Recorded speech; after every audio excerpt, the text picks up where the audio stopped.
तो अरमान सर का official YouTube channel पे आप सभी की स्वागत है। जी हाँ, फिर आज मैं आपके सामने आया हुए हैं। आप सभी को पता है कि दिवाली की खुशी पे हमने एक सीरीज शुरू किया है एसएससी जीडी का। ठीक है सर, तो आप सभी को पता है कि एसएससी जीडी का पहला जो क्लास हो चुका, पहला सीरीज में जो आया था वो मैथ का आया हुआ था। ठीक है मेरे दोस्तों, आज जो करने वाले हैं वो करने वाले हैं जीके जीएस का। ठीक है, तो आप सभी को पता है कि जीके जीएस एसएससी जीडी में कितना आएगा मेरे दोस्त, मात्र 20 क्वेश्चन आएंगे। तो चलिए हम 10 मिनट के अंदर 20 क्वेश्चन यूँ देखेंगे पूरी एक्सप्लेनेशन के साथ। सबसे पहला क्वेश्चन देखिए, बहुत प्यारा सुंदर सा सुशील सा है और इसके बारे में क्या कह रहा है, इसके बारे में थोड़ा सा हम बात करने की कोशिश भी करेंगे आपसे। क्वेश्चन ये कह रहा है मेरे दोस्त, ये देखिए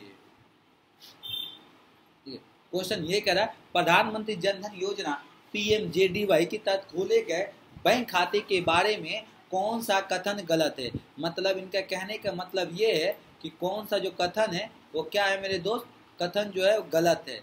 गलत आपसे पूछने की कोशिश कर रहे हैं। खाता धारकों को रुपये के, ये सही है, डेबिट कार्ड उनको दिया जा रहा था। ठीक है, बैंकों से संबंधित व्यक्तियों के लिए साधारण बचत खाते, हाँ बचत खाता था, ये तो सभी को पता है। हाँ, पीएम प्रधानमंत्री जन धन योजना खाते में जमा राशि पर ब्याज नहीं मिलेगा, ये तो गलत है, क्योंकि भैया कोई भी पैसा आप जमा करोगे तो सबको ब्याज मिलेगा ही। तो इसका राइट आंसर था ऑप्शन नंबर सी था, ऑप्शन नंबर सी। अगला प्रश्न देखेंगे, कह रहा है क्या, लेब्राडोर सागर और भूमध्य रेखा, भूमध्य सागर के बीच, भूमध्य सागर किस महासागर का हिस्सा है।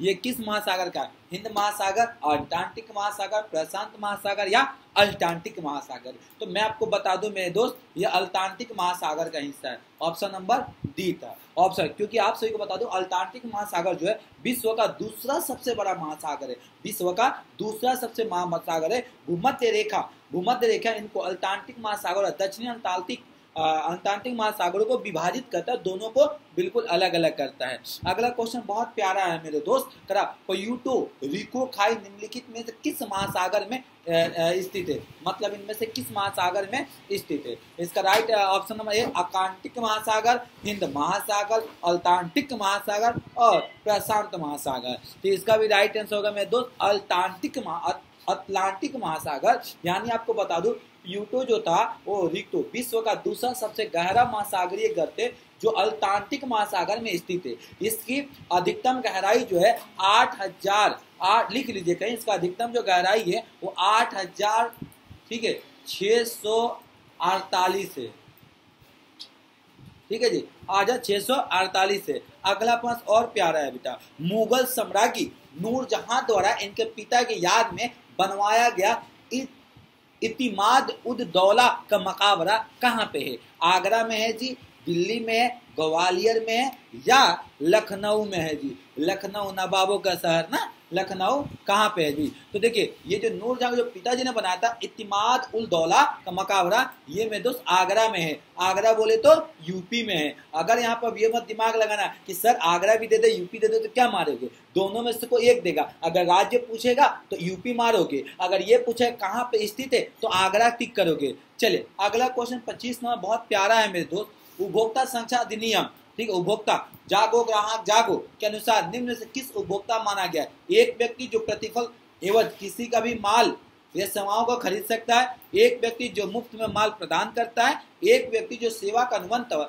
सेवा का लाभ उठाता है, एक व्यक्ति जो पुनः विक्रय के लिए माल प्राप्त करेगा। क्वेश्चन क्या है, कह रहा है कि इनमें से उपभोक्ता किसको माना जाएगा मेरे दोस्त, उपभोक्ता। तो यही ना जो प्रतिफल एवं किसी भी माल या सेवाओं को खरीदता है, अपनी यूजों को यूज करने के लिए किसी भी गुड्स एंड सर्विस को जब परचेज करता है, उसे हम क्या कहेंगे मेरे दोस्त, उसे उपभोक्ता कहेंगे। अगला question, Bharatiya Janata party BJP का स्थापना कब हुई थी। 1987 में, 1980 में, ये तो आप देख के उड़ा दोगे क्योंकि बहुत बड़े क्वेश्चन रिपीट हो चुका है। ठीक है, 1980 में, 1934 में या 1957 में। तो मैं आपको बता दूं, बीजेपी का स्थापना जो हुआ था वो 1980 में, ऑप्शन नंबर बी है, ऑप्शन नंबर बी। अगला देखिए 27 क्वेश्चन, बहुत ही प्यारा है मेरे अल्लाह, ठीक है, आप एक बार में उड़ा सकते हैं। ठीक है, निम्नलिखित में से किस राष्ट्रीय आंदोलन पहली बार 3 बड़े पैमाने पर महिलाओं ने भागीदारी दिखी थी। खिलाफत आंदोलन, स्वदेशी आंदोलन, अवज्ञा आंदोलन या असहयोग आंदोलन। तो मैं बता दूं वही आंदोलन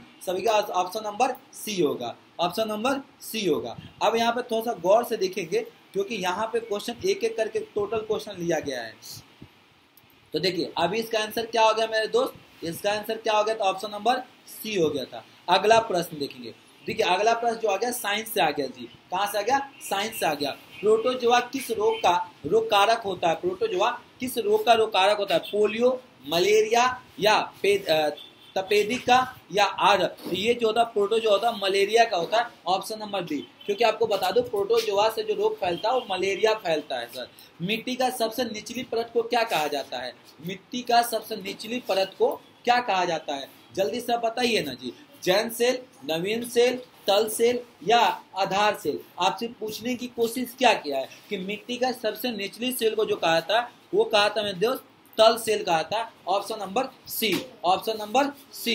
इसको याद होगा OAEBCR करके ट्रिक है, उस ट्रिक पे इसको आपको याद कर लेना चाहिए। अगला क्वेश्चन करा तंजवाबुर का बृहदीश्वर मंदिर जिसे पेरिया कोयला या बड़ा मंदिर भी कहा जाता है, भारत किस भारतीय राज्य में स्थित है? किस भारतीय राज्य में स्थित है? कर्नाटका में, तमिलनाडु में, महाराष्ट्र में या केरल में? ये दोस्त है मेरे दोस्त कहाँ पे? तमिलनाडु में। तमिलनाडु में स्थित है। इस मंदिर को जो इस मंदिर के निर्माण चोल शासक प्रथम ने करवाया था और 1003 ईस्वी से लेकर 1010 ईस्वी के मध्य के बीच में कराया गया था। अगर क्वेश्चन पूछे कि इस मंदिर का निर्माण किसने कराया था? चोल शासक प्रथम ने करवाया था।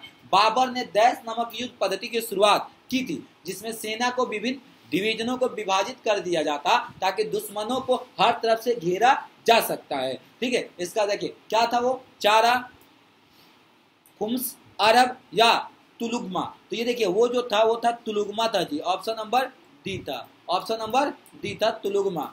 तुलुगमा। अगला क्वेश्चन देखिए तुलुगमा कितना था आपको बता दूं। ये जो मुगल वंश ने जो बनाया था ये पानीपत की जो प्रथम विश्व युद्ध के पश्चात बनवाया था, क्योंकि पानीपत की प्रथम विश्व युद्ध में हार गए थे। अगला प्रश्न 32, टोटल 8 क्वेश्चन बच गए भी, 40 क्वेश्चन है। चलिए आगे। ठीक है, भारतीय रिजर्व बैंक आरबीआई के संबंध में निम्नलिखित में से कौन सा कथन सही है? आरबीआई देश की विदेशी मुद्राओं का भंडार है, बिल्कुल सही। आरबीआई सरकार की बैंक है, बिल्कुल सही। आरबीआई बैंकरों का बैंक है, ये भी सही है। आरबीआई केंद्र सरकार के स्वयं बजट को तैयार करता है, कौन सा नहीं है? भैया ये बजट वजट कुछ नहीं देखता, आपको मैं बता दूं। इसका राइट ऑप्शन नंबर डी। इनका काम बजट देखने का नहीं होता, बाकी तीनों काम होता है जी। भारतीय 7 क्वेश्चन बच गया ना। ठीक है, भारी उद्योग वाणिज्य उद्यम मंत्रालय द्वारा जारी दिशा निर्देश के अनुसार महारत्न का दर्जा प्राप्त करने हेतु पात्र में होने के लिए केंद्रीय वाणिज्य क्षेत्रों के उद्यम को निम्नलिखित में से कौन सी शर्त लागू होना चाहिए? पिछले 5 वर्षों के दौरान कर के बाद 5000 करोड़ से अधिक का औसत। देखिए ये जो पूछे आपसे क्वेश्चन या आपसे पूछ ले सर एमएसएमई से पूछ लिए। ठीक है, एमएसएमई जो क्या है कि medium small micro small medium enterprises है, वहां से क्वेश्चन आपसे पूछ लिए। कह रहा है कि कौन सा शर्त पूरा होना चाहिए? पिछले 5 सालों के दौरान जो इसका प्रॉफिट होना चाहिए वो 15,000 करोड़ से अधिक होना चाहिए और या नवरत्न का दर्जा प्राप्त होना चाहिए। ठीक है, तो इसका राइट आंसर होगा नवरत्न का जो दर्जा होगा प्राप्त। आपको पता होगा मेरे दोस्त कि मिनीमात्रा नवरत्न बहुत सारी कंपनियां आई थी और उस कंपनियां के तहत बहुत सारी, क्योंकि देखिए महारात्रा में तो टोटल नवरात्रा में 9 कंपनियां आई थी, महारात्रा में टोटल 11 कंपनियां आई थी। निम्नलिखित में से किस बाघ अभयारण्य को 10 वर्षों के लक्ष्य में स्थान पर चारा वर्ष के बाघों की संख्या को दोगुना करने के लिए नवंबर में पहला अंतर्राष्ट्रीय पुरस्कार TX2 का प्रदान किया गया था? किसको प्रदान किया गया था?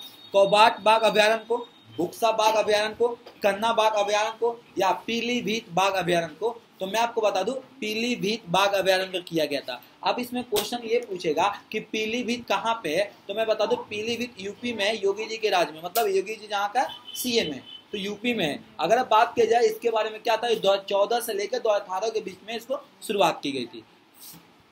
फारसी इतिहासकारों ने मुस्लिम सुल्तानों का वर्णन किस रूप में किया था? जो फारसी इतिहासकार थे मुस्लिम सुल्तानों का वर्णन किस प्रकार उन्होंने किया था?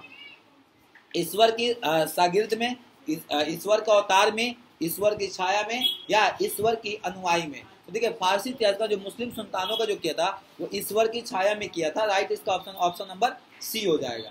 अब ये पूछा है कि आपको पता है कि अब बहुत सारे फारसी इतिहासकार भी आए थे। ठीक है, तो इनके बारे में जब हिस्ट्री पढ़ोगे ना तो उसमें बहुत सारे इतिहास में पता चल जाएगा। अगला प्रश्न देखेंगे,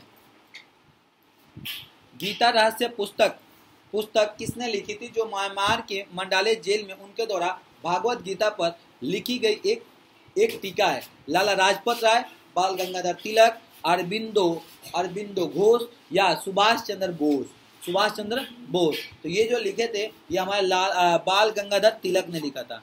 बाल Gangadhar Tilak, option number B हो जाएगा जी, ऑप्शन नंबर बी। क्योंकि अगला, किसी द्रव का उसके क्वथनांक के कम, देखिए साइंस से क्वेश्चन है ये, तापमान को गैस में परिवर्तन को क्या कहेंगे? निक्षेपण, क्रिस्टलीकरण, संघनन या वाष्पीकरण। ये क्लास 9 से रिलेट करके क्वेश्चन पूछा गया आपको साइंस से। तो देखिए अब ये करेक्ट क्वथनांक, जब उसको करोगे तो वाष्पीकरण में कन्वर्ट हो जाएगा। किसमें कन्वर्ट हो जाएगा मेरे दोस्त? वाष्पीकरण के अंदर कन्वर्ट हो जाएगा, यानी इवेपोरेशन। ऑप्शन नंबर डी हो जाएगा। किस संशोधन अधिनियम के अनुसार बेटे बेटियों और उनकी माताओं को पारिवारिक संपत्ति के बराबर हिस्सा प्रदान किया गया है?